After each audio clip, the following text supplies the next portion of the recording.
দিল্লি বন্দর হয়ে ব্যবহারের যে ইস্যুটা তারা এখন করতে চাচ্ছে, এই বক্তব্যের পিছনে কোনো ইন্টেনশন আছে। ভারতীয় বিভিন্ন গণমাধ্যমের খবর, বাংলাদেশি ব্যবসায়ীরা তাদের পণ্য ইউরোপ আমেরিকায় পাঠাতে বর্তমানে দিল্লির ইন্দিরা গান্ধী আন্তর্জাতিক বিমানবন্দর এতটাই বেশি ব্যবহার করছে যে সেখানে জায়গা পেতে ভারতীয়রাই হিমশিম খাচ্ছেন। এমনকি জায়গা পেতে করতে হচ্ছে বাড়তি ব্যয়।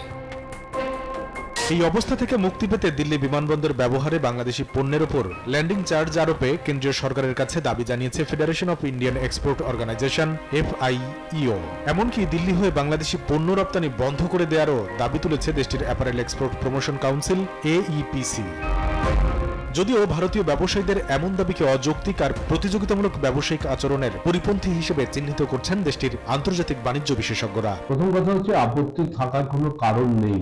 কার্গো ফ্লাইট যত আসবে সেই ফ্লাইটের জন্য একটা ট্যাক্স পাবে airport authority of India, that means government of India.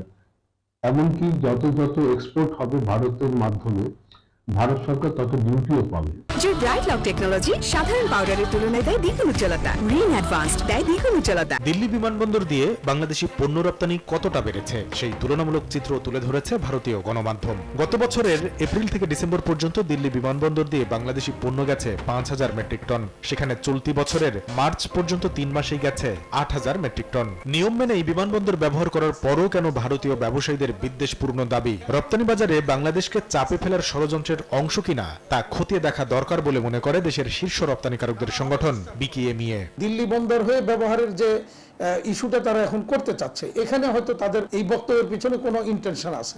আমার ওই বিষয়টা খতিয়ে দেখা দরকার। কিন্তু ঢাকা ছেড়ে কেন দিল্লির দিকে ঝুঁকছেন বাংলাদেশি রপ্তানিকারকরা? C&F এজেন্টদের তথ্য বলছে, ফিলিস্তিন ইসরায়েল যুদ্ধ পরিস্থিতিতে লোহিত সাগর অনিরাপদ হয়ে ওঠার সঙ্গে রয়েছে কম খরচে পণ্য পাঠানোর সুযোগ। ঢাকা থেকে সরাসরি ইউরোপের কোনো দেশে 1 কেজি কোনো পণ্য পাঠাতে 3 থেকে 4 মাস আগে খরচ পড়ত $2.30 থেকে $2.80। গেল ঈদের আগে তা বেড়ে $5.5 ঠেকার পর বর্তমানে নেমেছে $4.30 থেকে $5.20। অথচ বর্তমানে দিল্লি বিমানবন্দর হয়ে একই গন্তব্যে পণ্য পৌঁছাতে খরচ পড়ছে $3.60 থেকে $4.20। আর ট্রাকে করে দিল্লি বিমানবন্দর পর্যন্ত পণ্য পাঠাতে প্রতি কেজিতে খরচ পড়ছে 6 সেন্ট, অর্থাৎ 10 সেন্টের কম ব্যয়ে বেঁচে যাচ্ছে $1 করে। এই অবস্থায় বাড়ন্ত বাজার বাণিজ্য বিবেচনায় বিশ্বের বড় বড় এয়ারলাইন্সের কার্গো বিমান যেন সরাসরি বাংলাদেশে আসে, সরকারকে সেই উদ্যোগ নেওয়ার পরামর্শ পোশাক খাত বিশ্লেষকদের। ব্যবসাটা তো আমাদের করতেই হবে। ভারত তো আমাদের এই অ্যাপারেল বিজনেস আমাদের কম্পিটিটর। তো সেই জায়গায় আমাদের এই সক্ষমতাটা নিজেদেরই থাকা উচিত এবং এই সক্ষমতাটা আমাদের নিজেদেরই বাড়ানো উচিত। সেই শিপমেন্ট আমরা 1% করি, 2% করি আর 5% করি, হোয়াটএভার যতটুকুই করি। বিজনেস করতে গেলে এটা তো আমাকে করতেই হবে।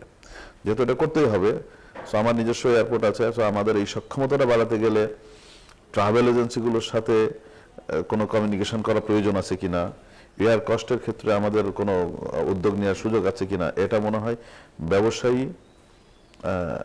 এবং গভর্নমেন্ট এবং যে আমাদের যে এয়ার এভিয়েশন ইনস্টিটিউটগুলো আছে, ত্রিপাঠী একসাথে বসে এটা নিয়ে কথা বলা উচিত।